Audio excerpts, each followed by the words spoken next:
어느 목사님이 다른 교회 집회 강사로 초청을 받았습니다. 그 방문하는 교회 근처에 다 이르는 것 같은데 도저히 교회를 찾지 못하자 지나가던 노인에게 물었습니다. 혹시 중앙교회가 어디 있는지 아세요? 이 근처라고 하던데요. 그러니까 노인은 길을 묻는 이 목사님한테 바로 당신 뒤에 있지 않소? 이렇게 가르쳐 줬습니다. 이 목사님이 이렇게 말했어요. 그렇네요. 근데 아버님은 혹시 교회 다니십니까? 그랬더니 이분이 난 교회 싫어해. 그 말에 목사님이 말했습니다. 아이고 아버님, 오늘 저녁에 이 교회에서 제가 설교하는데 들으러 오세요. 제가 천국 가는 길을 가르쳐 드릴게요. 그러자 노인이 콧방귀를 뀌면서 중얼거렸습니다. 바로 옆에 있는 교회도 모르는 양반이 무슨 천국 가는 길을 가르쳐 준다. 우스갯소리지만 이런 생각이 들죠. 우리의 삶에서는 참 부정적인 태도를 가지고 살아갈 때가 많다라는 거예요. 어떤 이야기를 하든 간에 네가 해봤자 네가 뭘 한다고. 심지어 좋은 일이 생겨도 거기서 좋은 것만 보는 게 아니라 부정적인 것을 발견하는 그러한 경우들이 꽤 많죠. 그런 분들이 우리 주변에도 좀 있습니다. 그런데 자신이 이렇게 불평하고 불행하고 부정적으로 사는 것까지 그렇다 할 수 있다라고 치더라도 주변 사람들도 굉장히 힘들게 만드는 경우들이 많아요. 어느 초등학교 담임선생님이 청소 시간에 이런 말을 했다라고 해요. 아이한테. 야, 너도 잘하는 게 있구나. 너 나중에 커서 청소부 하면 되겠구나. 이 말을 들은 그 사람이 나중에 커서 이런 말을 합니다. 그 말이 지금도 지워지지가 않습니다. 수십 년이 지났는데 마음속에 박혀서 빠지지가 않아요. 촌지 안 가져다 준다고 그랬던 것 같은데. 어떤 이런 말도 해요. 엄마가 나한테 나도 네가 싫은데 다른 사람들은 네가 얼마나 싫겠어 라고 말했던 게 지금도 너무나도 아프다. 그리고 6살 때 내 앞에서 아빠한테 유치원 선생님이 얘 이상하다고 그랬어 라고 말한 거. 그래서 항상 위축된 성격이 됐고 외모에도 집착하게 됐다. 또 다른 사람 이런 이야기를 합니다. 대학교 졸업하고 어렵게 은행에 취직했는데 아버지가 큰 회사가 널 뽑은 거는 널 쓰다가 버리기 위해서야 라고 한 말이 아직도 가슴에 남아있다. 그냥 축하해 줬으면 좋았을 텐데. 이 지나가면서 스쳐가듯이 한 말이겠지만 이런 부정적이고 이 비판적이고 주저앉히는 말들이 사람들의 마음 가운데 상처가 되는 경우가 참 많죠. 이런 상처되는 말뿐 아니라 지나가는 말들도 우리가 이런 경우들을 참 많이 봅니다. 누군가 이런 글을 썼어요. 이번에 옮긴 회사 분위기 참 좋더라. 내가 이런 말을 하면 옆에 토를 다는 사람이 꼭 있다. 회사 다 똑같아. 거기도 곧 별로일걸? 또 내가 자취하니까 진짜 좋다. 내 시간을 이제야 좀 즐기는 느낌이야.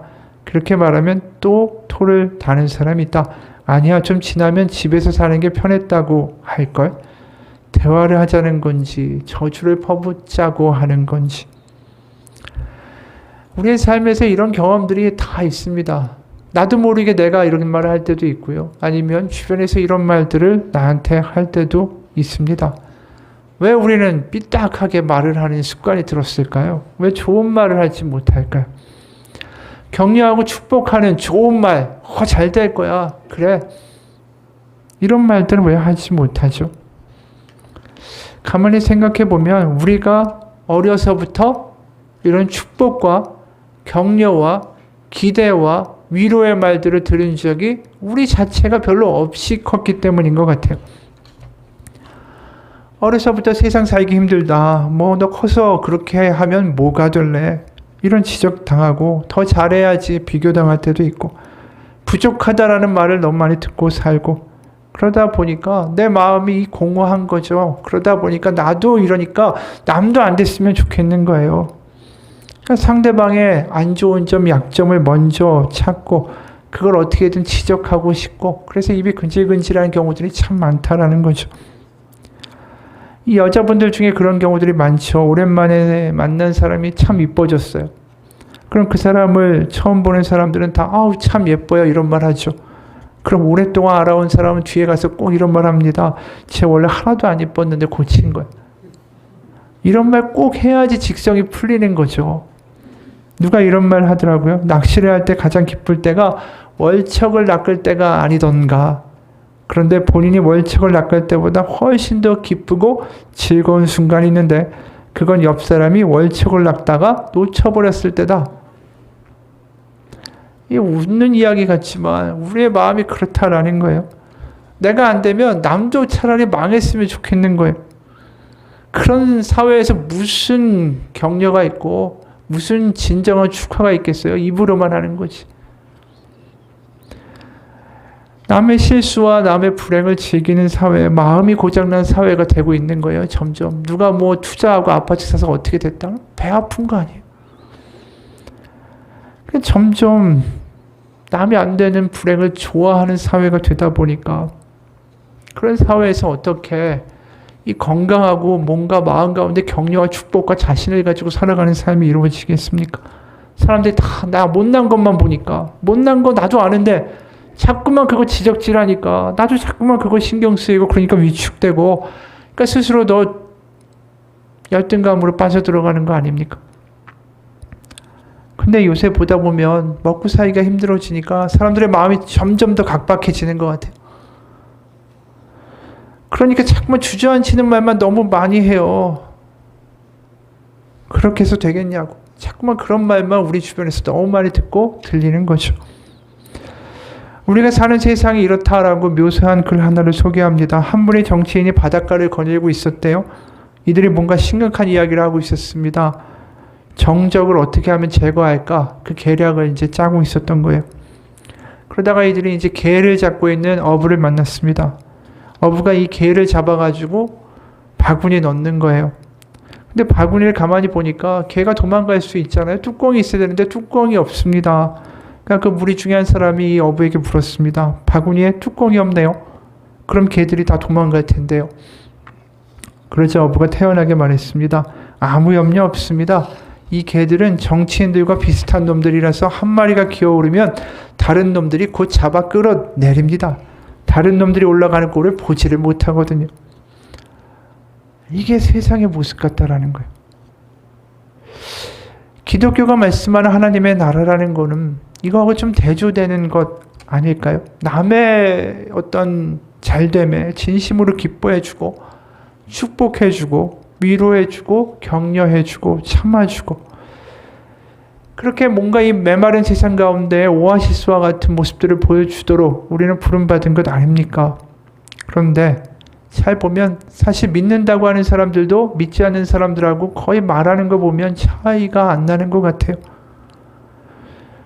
우리도 사는 세상, 교회에서 예배하지만 밖에 나가면 스트레스 받는다고 힘들다고 그러다 보니까 남에게 축복하고 격려할 마음의 여유가 우리도 사라져 갑니다. 그냥 내 앞길 잘 되게 해달라고, 내 건강 지켜달라고, 내 문제 해결해달라고 그거 기도하기도 우리가 급급해요. 그러니까 믿는 사람들도 밖에 나가면은 야, 너 또 그러냐? 변하는 거 없냐? 그런다고 되겠냐? 뭐 이런 말들 우리도 믿는다고 하지만 믿는 이들도 똑같은 말, 똑같은 말은 똑같은 태도를 보여주는 게 안타까운 현실이라는 거죠. 사도 바울도 오늘 그런 이야기를 하는 것 같아요. 오늘 본문을 읽다 보면은 상대방에서 약점이나 그들의 문제나 그들의 허물을 들추고 지적하는 것보다는 참아주고 아껴주고 격려하고 다른 모습으로 살아가는 삶을 살라고 오늘 이야기합니다. 13절이에요. 사랑 안에서 가장 귀히 여기며 너희끼리 화목하라. 14, 15절입니다. 게으른 자들을 권계하며 마음이 약한 자들을 격려하고 힘이 없는 자들을 붙들어주며 모든 사람에게 오래 참으라. 삼가 누가 누구에게든지 악으로 악을 갚지 말게 하고 서로 대하든지 모든 사람을 대하든지 항상 선을 따르라. 이 말 참 좋습니다. 화목하게 하고 아껴주고 붙들어주고 오래 참고 귀히 여기고 악을 악으로 갚지 말고 선으로 갚아줘라. 참 좋은 말이죠. 근데 이런 말씀을 들으면 이미 이야기한 것처럼 어떻게 들리십니까? 내 삶하고는 좀 먼 것처럼 느껴질 때가 있지 않습니까? 좋은 말씀이긴 한데 삶에서 그게 과연 가능할까? 그런데 우리가 교회에서 설교하면서 이런 본문들을 참 많이 설교하죠. 서로 사랑하십시오. 화목하십시오. 격려하십시오. 축복하십시오. 참아주십시오.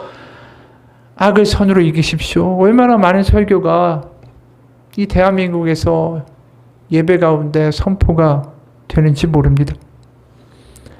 만약에 듣는 모든 믿는 이들이 아멘하고 그것을 실제로 살아냈다면 대한민국이 또 기독교가 이 모습으로 지탄받지는 않았겠죠.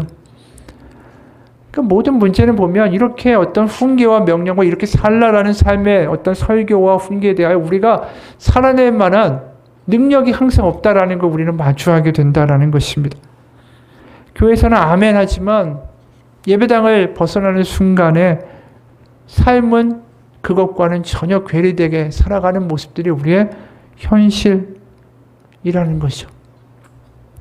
그러다 보니까 어떨 때 보면 이런 대목들이 도덕이나 윤리책에 나오는 명령들 같이 느껴져요. 착하게 살아라, 화목해라, 공동체를 이루라, 뭐 오래 참아주라. 그건 기독교에서뿐이 아니라 모든 종교에서 윤리적으로 말하고 있는 내용들 아닐까.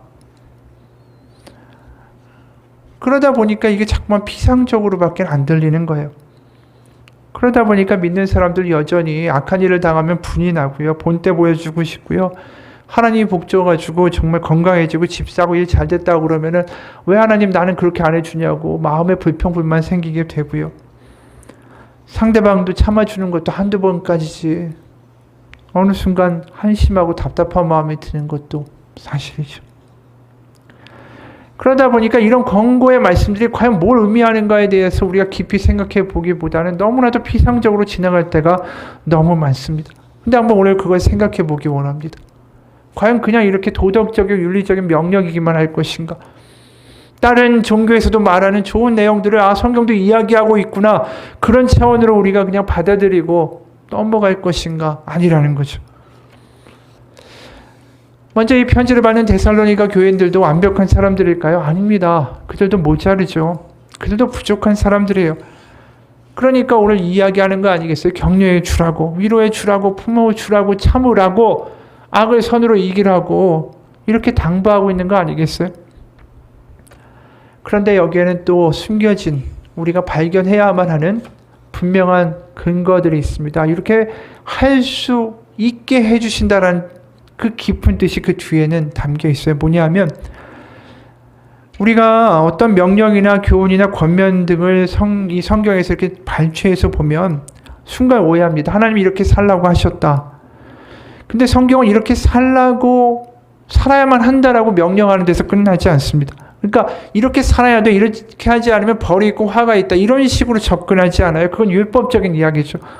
율법은 결국 뭘 얘기합니까? 이렇게 안 하면 혼나니까 혼날까 봐 이렇게 해야 된다라고 이야기하는 게 율법적 사고방식 아니에요? 복음은 항상 반대 아닙니까? 하나님이 당신이 이렇게 사랑하시니까 당신이 하나님의 자녀니까 이게 경험되고 이것이 고백되고 이것이 사실이라면 거기에 합당하게 반응하며 살 수 있지 않을까? 이렇게 얘기한다라는 거예요. 그러니까 실제로 요한복음 14장 15절을 보면 너희가 나를 사랑하면 나의 계명을 지키리라. 그러니까 계명을 지키는 데 있어서 뭐가 우선되냐 하면 하나님의 사랑과 은혜에 감격하는 게 먼저다라는 거죠. 그래서 오늘 본문에 보면 주변을 격려하는 삶, 위로하는 삶, 세워주는 삶을 살라 이렇게 얘기하는데 그 앞에 어떤 이야기를 하느냐가 훨씬 더 중요하다라는 거예요. 그래서 오늘 보게 되면 첫 번째 뭘 얘기하고 있냐면 하나님의 은혜로 우리가 어떤 존재가 되었는지를 기억해야 된다. 그걸 깨달으면 우리가 권면하고 위로하고 축복하고 참아주고 악을 선으로 이기는 삶을 살아낼 수 있게 될 것이다 라고 말하고 있다는 거예요. 그게 오늘 4절 5절이에요. 형제들아 너희는 어둠에 있지 아니하매 그날이 도둑같이 너에게 임하지 못하리니 너희는 다 빛의 아들이요 낮의 아들이라. 우리가 어떤 존재인가에 대해서 다시 한번 생각해 보라는 거죠. 당신이 빛의 아들이고 하나님의 자녀라는 것을 다시 한번 기억하고 감격하고 그걸 소유할 수 있다면 그 결과로서 다른 삶을 살아낼 수 있을 것이다 라고 말하고 있다는 거예요. 그러니까 하나님은 항상 우리에게 이것을 해라라고 말씀하시는 게 아니에요. 네가 잘하면 사랑해 줄게 라고 말씀하시는 게 아닙니다. 로마서 5장 8절 보면 우리가 아직 죄인 되었을 때에 그리스도께서 우리를 위하여 죽으심으로 하나님께서 우리에 대한 자기의 사랑을 확증하셨느니라. 여기 보면 하나님의 사랑이 먼저인 거예요. 죄인인데도 불구하고 먼저 사랑하기로 작정하신 은혜가 먼저라는 거죠. 그래서 그 사랑과 그 은혜에 하나님이 나를 이런 모습에도 사랑하시고 나를 포기하지 아니하시는구나. 하나님이 살아계시고 그분이 나를 선택하셨구나. 부족한 나를. 이게 깨달아지고 경험되고 감동이 될 때 우리가 뭔가를 행할 수 있는 동기가 생긴다라는 뜻이죠. 그러니까 접근의 방식이 다른 거예요. 그래서 실제로 이게 신약에서만 복음이라고 나오는 게 아니라 구약에서도 하나님의 방식은 똑같다라는 것입니다. 구약에서 출애굽기를 보면 하나님은 이스라엘을 보내라 라고 이제 파라오에게 명령하시죠. 노예였던 이스라엘을 풀어주라는 거예요. 그러면서 어떻게 이스라엘을 호칭하냐 하면 내 백성을 보내라고 말씀하세요. 그래서 출애굽기 1장에서부터 12장까지 내 백성이라는 표현이 18번이나 나옵니다. 그러니까 이스라엘을 계속 내 백성이라고 부르시는 거예요. 그러니까 이들을 굉장히 아끼시는 거죠. 그래서 3장 7절 보면 대표적으로 출애굽기 여호와께서 이르시되 내가 애굽에 있는 내 백성의 고통을 분명히 보고 그들이 그들의 감독자로 말미암아 부르짖음을 듣고 그 근심을 알고. 뭐라고 말씀하시냐면 내 백성의 고통과 부르짖음을 내가 듣고 내가 그들을 출애굽시키겠다라고 말씀하시는 거예요. 그러니까 이들이 잘났고 못났고 이들이 얼만큼 대단하고 대단치 않고의 문제가 아닌 거예요. 이들은 지금 노예 아니에요. 노예가 무슨 능력이 있고요. 애굽에서 그렇게 오래 살았으면 우상 숭배에 찌들은 사람들 아니겠어요? 실제로 이들이 출애굽해서 광야에 나갔을 때 어떤 짓 합니까? 우상 숭배하죠. 불평하죠. 불만하죠. 얼마나 투덜거려요. 하나님이 그거 모르시겠어요? 이들 그냥 보면 훤히 보이실 거 아니에요? 얼마나 얄팍하고 얼마나 문제가 많은지 그 안에 우상에 대한 그런 의지가 얼마나 많은지 얼마나 개판인지 다 아시죠? 그런데 뭐라고 부르신다고요? 내 백성이라고 부르신다는 거예요. 이들이 고통당하고 힘드니까 이들이 어떠한 존재고 이들이 얼마나 자격 있는가에 하나님 중심을 두시는 게 아니라 먼저 내 백성이라고 말씀하시는 하나님의 공개적인 은혜의 선포였다라는 거죠. 바로 이들을 내 백성이라고 먼저 부르시는 은혜가 선행된 거예요. 그리고 나서 어떤 일이 벌어지죠? 이들이 나중에 출애굽을 해서 시내산에 간 다음에 율법이 주어지는 거예요. 그러니까 항상 은혜가 먼저인 거예요. 하나님이 그들의 자격과 그들의 됨됨이와 상관없이 먼저 그들을 택하시는 은혜를 그들이 경험하고 그 다음에 너희가 나의 백성이니까 부족해도 못나도 내 자식이니까 그러니까 이렇게 살면 좋겠구나라고 말씀하신다라는 거예요. 여러분 우리가 변화되고 우리의 삶과 태도가 변화되는 것은 우리의 의지나 결단으로 되는 게 아닙니다. 우리가 매년마다 뭔가 이렇게 하리라, 담배를 끊으리라, 술을 안 먹으리라, 살을 빼리라 아무리 결단한다 할지라도 그게 3, 4일 지나가면 무너지는 경우들을 얼마나 많이 봐요. 우리의 결단과 의지로 변화되는 게 아닙니다. 우리가 변화되는 건 하나님이 못난 나를 자녀 삼고 하나님이 나를 지금도 포기하지 않는다라는 그 믿어주심의 사랑에 우리가 감격할 때에 우리는 다르게 살 수 있는 거예요. 우리가 탕자를 비유를 봐도 마찬가지 아닙니까? 아버지를 죽은 셈 칠 때니까 재산 달라고 해서 타국에 가서 호랑방탕하게 다 탕진하고 돌아온 그 아들을 이제는 나 너 모른다라고 말할 수 있는 그러한 아들을 왔다고 다시 옷을 입혀주고 반지를 끼워주고 신을 신겨주고 그러면서 기대하는 아버지의 모습이 뭐겠어요? 야, 네가 나의 마음을 아니까 이제 다르게 살 수 있지 않을까라는 기대가 그때부터 시작되는 거예요. 아버지의 마음에. 하나님은 항상 우리에게 은혜를 먼저 베푸시고 그 은혜에 걸맞게 살아주기를 기대하신다라는 거예요. 우리가 하나님 앞에 이렇게 정말 다르게 살아내지 못하는 건 거꾸로 말하면 우리가 어떤 사랑을 받고 있는지 우리가 어떤 존재인지를 자꾸만 잊어먹기 때문이에요. 헨리 나우엔이라는 신학자가 이런 글을 썼습니다. 세계에서 무슨 일이 일어나고 있는지를 한번 보라. 굶주리고 있는 사람들, 피난민들, 죄수들, 병자들과 죽어가는 이들, 이 모든 가난과 불의와 전쟁을 보라. 고문과 살인과 자연의 파괴와 문화를 보라. 관계와 일과 건강에서 매일 허덕거리고 있는 우리 자신들도 보라. 도대체 어디에 축복이 있단 말인가? 당연히 저주받고 있다라는 느낌이 더 쉽사리 올 수 있는 게 아닌가. 우리는 우리가 나쁘고 악하고 썩었고 가치 없고 쓸모없고 병들거나 죽기 쉬운 존재라고 말해주는 내면의 소리가 더 크게 들리곤 한다. 그러다 보니까 축복받고 있다라기보다는 저주받고 있다라는 것이 더 믿기가 쉬운 일이지 않은가.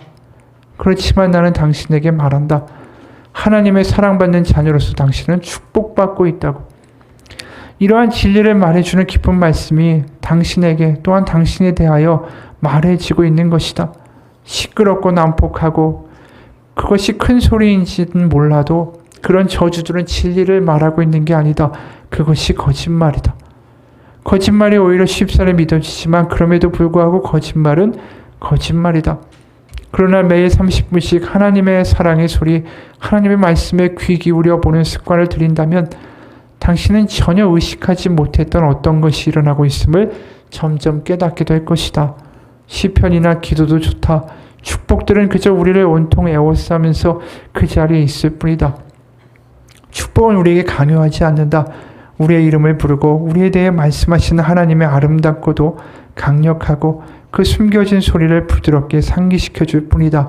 그래서 그 소리를 들을 수 있는 축복받은 사람들의 특징은 그들이 어디를 가든지 간에 늘 축복의 말을 할 수밖에는 없다는 것이다. 맞습니다.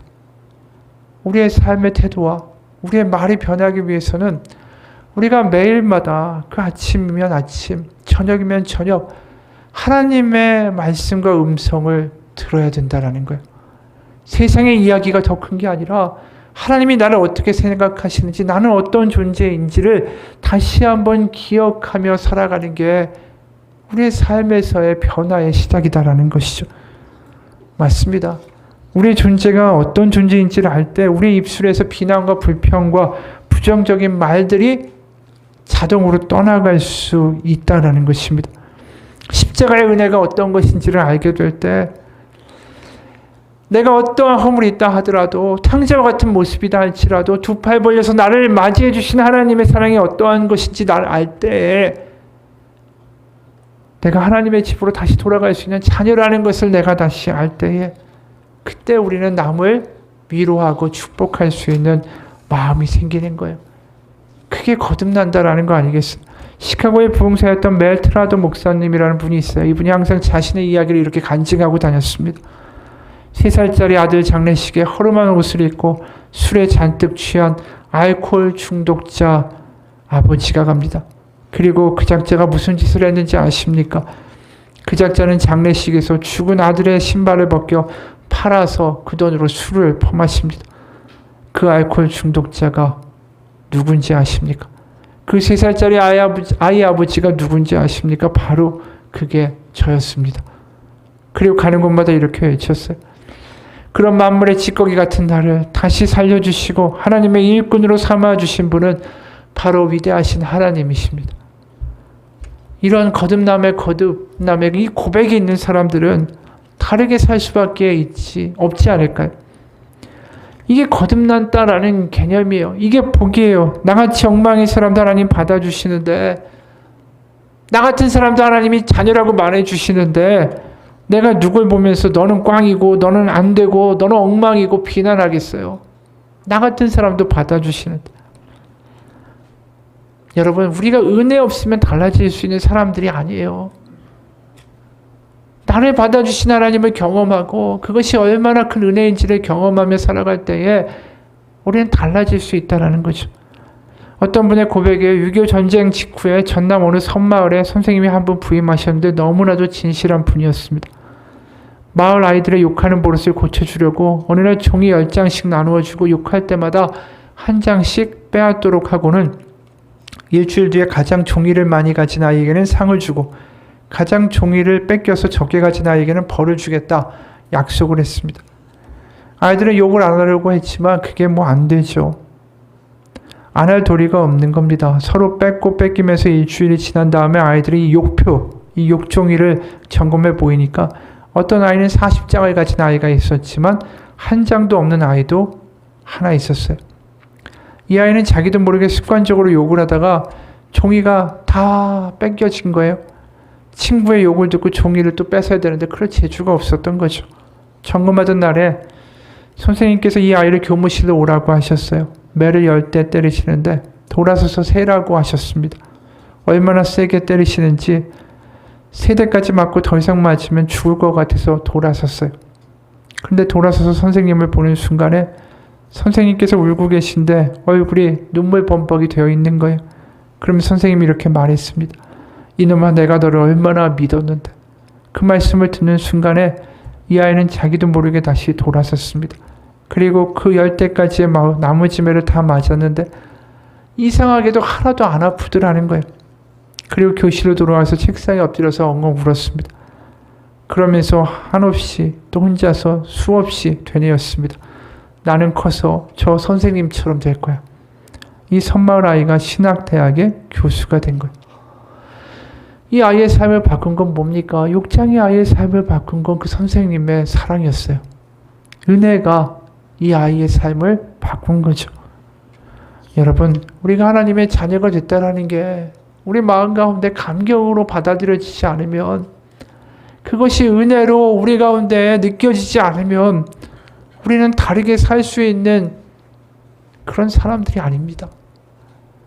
우리가 다르게 살기 원하세요? 제일 첫 번째 회복돼야 되는 건 내가 하나님의 은혜를 받은 하나님의 자녀입니다. 내가 이렇게 부족하지만 하나님 나를 하나님의 아들로, 하나님의 딸로 삼으시고 저를 지키기 원하시는 것을 제가 믿습니다. 이 고백이 회복될 때 다르게 태도, 다른 반응을 하며 살아갈 수 있다라는 것이죠. 그리고 오늘 거기에 더불어 한 가지를 더 이야기해요. 우리가 다른 반응과 다른 태도를 가지고 살아갈 수 있는 근거나 힘이 되는 것은 무엇이냐 하면 우리에게 이 세상이 끝이 아니다라는 것을 기억하는 것입니다. 오늘 5장 1, 2절에 이런 말씀을 해요. 형제들아, 때와 시기에 관하여는 너에게 쓸 것이 없음은 주의 날이 밤에 도둑같이 이를 줄을 너희 자신이 자세히 알기 때문이라. 이 땅에서의 삶이 다가 아니다라는 것을 기억하라는 거죠.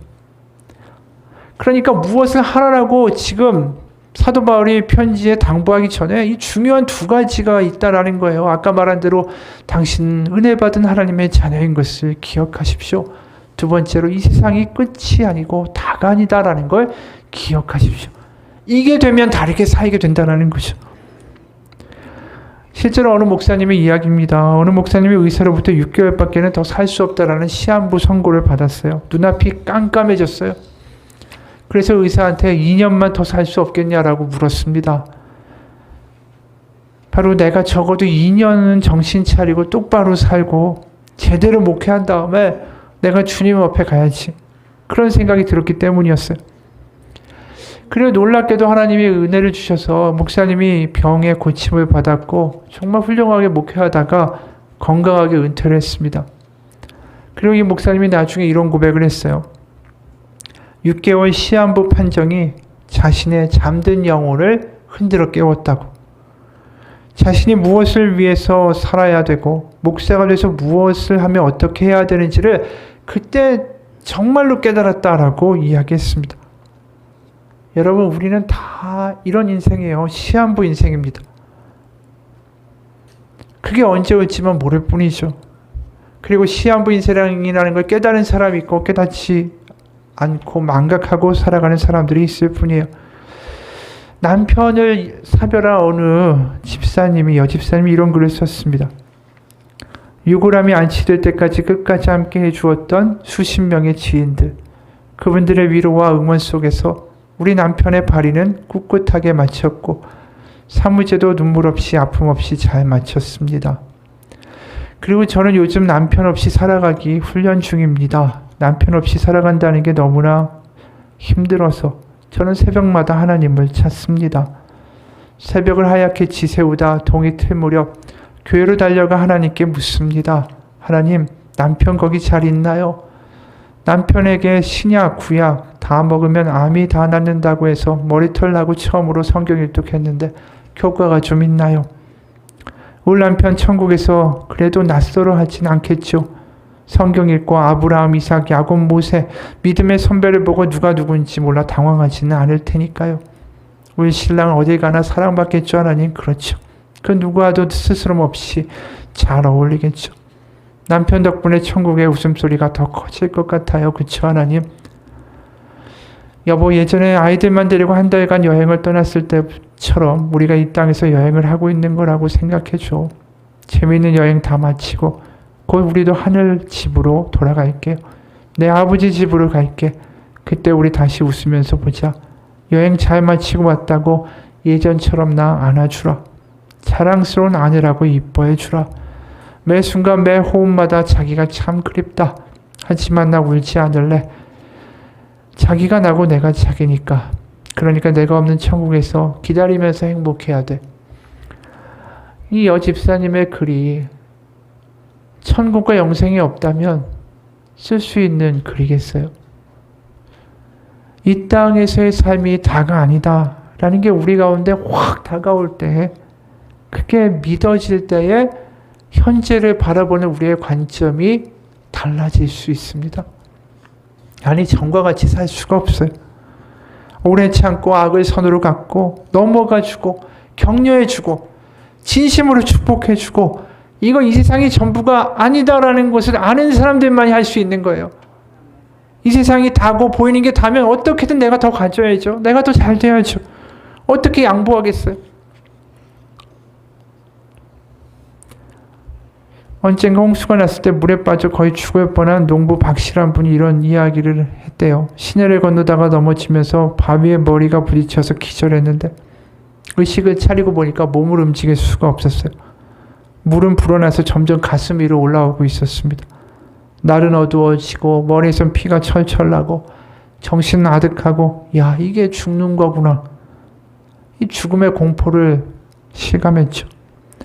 근데 정말 그때 다행히 누군가 지나가다가 119에 신고를 했어요. 그리고 다음날 새벽에 농부 박 씨의 호흡이 거의 멈추고 가사 상태에 있을 때 거기서 드디어 병원으로 실려간 거예요. 죽다가 살아나서 건강을 되찾고 일상으로 돌아간 이 사람이 TV 인터뷰에서 이렇게 말했습니다. 새 인생을 살게 된 각오를 좀 말해주시죠. 그랬더니 수줍게 웃으면서 밑도 끝도 없이 이렇게 말했어요. 이제 잘 살아야죠. 이분이 이야기한 잘 살다라는 게 무슨 뜻일까요? 죽다 살아나서 다시 사는 인생이니까 더 열심히 일해서 더 많이 벌고 더 많이 윤택하게 살아야겠다라는 걸까요? 근데 이분이 이렇게 얘기했어요. 이제 잘 살려고요. 다른 사람에게 해 안 끼치고 말이에요. 이분에게 잘 살다라는 것은 다른 사람에게 해 안 끼치고 그렇게 살겠다라는 거였습니다. 죽음의 문턱에 갔다가 되돌아와 보니까 자신이 이제 남은 시간, 남은 삶을 어떻게 살아야 되겠다라는 지혜가 생긴 거죠. 답이 생긴 거예요. 맞습니다. 우리도 마찬가지예요. 우리 한번 생각해 봅시다. 1년 전에 정말 죽을 것 같이 끙끙거리고 고민했던 문제가 뭐였는지 기억이 나십니까? 내가 뭘 가지고 그렇게 고민했던가 기억도 안 나요. 그렇게 믿고 화내고 정말 너무나도 싫었던 대상도 몇 년 지나고 나면 내가 왜 그랬을까? 그런 생각이 들 때가 있습니다. 우리가 만약에 죽음의 문턱에 서서 과거를 되돌아볼 수 있다면 왜 그렇게 아둥바둥했을까? 왜 그렇게 미워했을까? 왜 그렇게 살았을까? 안타까운 순간들이 얼마나 많을까요? 죽음과 영생이라는 관점에서 지금을 보면 다 달라 보일 수밖에 없죠. 우리가 기독교 신앙에서 가장 요새 잊고 사는 게 뭔지 생각해 보면 바로 영생, 부활, 바로 십자가에서 예수님이 부활하시고 우리도 부활할 거라는 그 사실을 너무나도 많이 잊어버리고 사는 것 같아요. 오늘날의 기독교가 힘을 잃고 세상의 지탄을 받는 이유는 다른 게 아니라 부활과 영생을 잊어버렸기 때문입니다. 그걸 잃어버리면 교회에서 말하는 모든 것들은 도덕이 돼버려요. 윤리가 돼버립니다. 착하게 살라. 벌받지 않으려면 착하게 살라. 그게 무슨 복음이겠어요? 여러분, 기독교는 도덕이나 종교가 아니에요. 선행을 보이고 본을 보이고 거룩하게 살자 도 닦자라고 말하는 종교가 아닙니다. 하나님의 사랑을 받고 하나님이 우리를 지금도 포기하지 않기에 다르게 살자라고 말하는 것입니다. 하나님이 나를 기억하시고 나를 지금도 사랑하시고 나에게 기대하시기에 다르게 살자라고 말하고 있는 것입니다. 그러나 하나님은 우리를 벌주고 나를 감시하고 나를 노려보는 무서운 신의 모습이 아닙니다. 바로 그 하나님은 나와 함께 고통당하시고 내 아픔과 수치에 동참하시며 나의 형편과 어려움에 눈물로 같이 공감하시는 바로 십자가의 예수님의 모습입니다. 바로 그분과 함께 그분이 나를 아시고 내가 그분의 자녀가 되고 그래서 그분과 함께 영생의 날까지 손잡고 같이 살아가는 삶이 믿는 자의 삶이다라는 것입니다. 그것이 성경이 말하는 다르게 살 수 있는 힘이고 이유라는 것이에요. 여러분, 오늘 말씀은 단순하게 주변을 격려하고 위로하고 축복해주고 좀 오래 참아라 우리의 결단과 의지를 강요하는 것이 아닙니다. 바로 하나님의 복음을 알라라는 거죠. 우리가 매주마다 사도신경 외우지 않습니까? 사도신경에 다 나와 있어요. 사도신경에 있는 고백이 우리의 고백이 된다면 우리는 다르게 살아갈 수밖에 없죠. 그러기에 우리가 바쁜 삶 속에서 내가 누군지도 잊어먹고 나에게 영생이 있다는 사실도 잊어먹고 살아가기 너무 쉽지 않습니까? 오늘 설교 제목처럼 우리가 그럴 때 잠시 멈추어 서서 한 걸음만 뒤로 서서 지금의 우리의 상황과 우리의 삶을 바라보기 원합니다. 그게 우리가 다르게 살 수 있는 길이에요. 그냥 어떻게든 이겨보려고 하고 어떻게든 낙담돼가지고 화내고 분노내고 눈에 보이는 게 다인 것처럼 씩씩대고 살다가 한 걸음만 뒤로 서서 한번 보세요. 그리고 기억해 보세요. 내가 누구인가? 그리고 나에게 무엇이 약속되어 있는가? 그것이 믿어지지 않는다면 기도하십시오. 그리고 그것이 나에게 확신으로 믿어질 때에 그리고 그 믿음을 가지고 세상에 나아가 보세요. 그러면 다르게 살아갈 수밖에 없어요. 오래 참아줄 수 있고요. 용서해 줄 수 있고요. 아껴줄 수 있고 격려해 줄 수 있고 기다려줄 수 있고 믿어줄 수 있습니다. 그런 사람들이 세상 가운데 하나님의 나라를 만들고요. 주변 가운데 놀라운 생명을 회복시키는 역사들을 일으키는 거예요. 그게 우리여야 하지 않을까요? 인터넷에서 사람들에게 살면서 들었던 말 중에 가장 기억나는 말을 한번 적어보라고 올려놓은 대목을 봤습니다. 거기 사람들이 댓글을 달았어요. 그 중에서 이런 글을 봤습니다.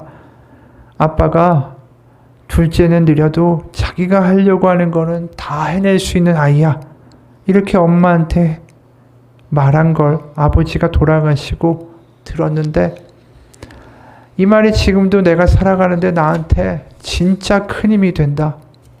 자격증 시험 같은 거 한두 번 떨어져도 아버지가 난 네가 하려는 건 다 할 수 있는 아이라고 한 말이 믿어지니까 좌절감도 없고 뭐 도전할 때 그래 나 꼭 해낼 거라는 믿음이 생긴다. 또 다른 사람이 이렇게 썼어요. 밥은 난 이 말을 진짜 수천 번 수만 번 들었는데 이제는 못 들어. 진짜 딱 두 글자인데 밥은 그 두 글자 밖에는 생각이 안 날 만큼 항상 엄마가 나에게 말해주고 그때 방에서 힘들어서 처박혀 있을 때라서 더 기억이 나. 늘 밥은 이렇게 물어주던 지금은 없는 엄마 너무나도 사랑해. 마지막에는 이런 글도 있었어요. 수업 중 교실에서 선생님이 나를 꼭 집어서 어떤 질문을 하셨었다. 아는 답이어서 자신 있게 미소 지으면서 말했는데 그때 선생님이 나한테 정말 기특하다는 표정으로 앞으로도 그렇게 웃으면서 이야기하렴. 넌 웃는 얼굴이 너무 이뻐서 세상이 밝아진다 라고 하셨다. 애 엄마가 된 지금도 안 잊혀지는데 선생님 너무 감사해요. 여러분 이런 인생들이 우리가 되어야 되지 않을까요? 정말 축복해 줄 수 있고 그 사람들의 인생 가운데 잊혀지지 않는 말들을 해줄 수 있는 우리의 인생이 되면 얼마나 복될까요?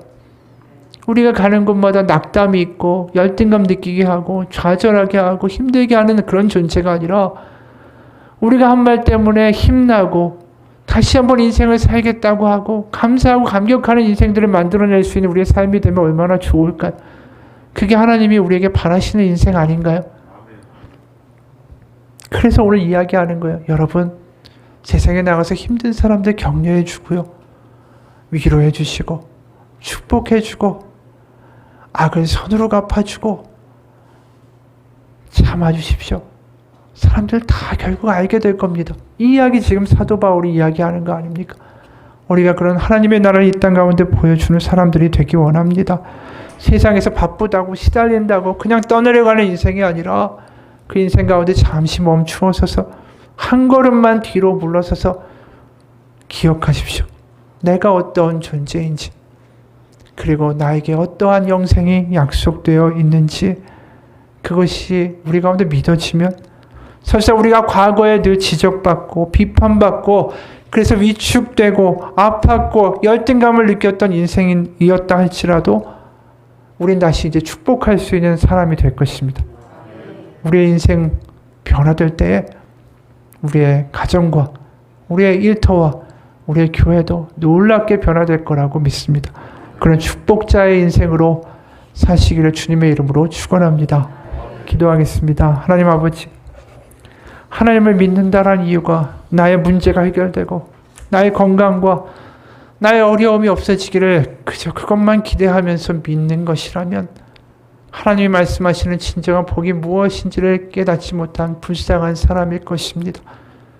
하나님의 자녀가 된다는 게 얼마나 큰일인지, 나같이 부족하고 때로는 나마저도 내가 싫을 때가 있는 이런 변덕장이에 걸핏하면 화가 내고 분노하고 짜증내고 욕심대로 살아가는 이런 나를 그래도 자녀라고 기다리시는 하나님이 있기에, 하나님의 사랑과 은혜가 있기에 하나님 다시 한번 우리는 달라지기를 결단합니다.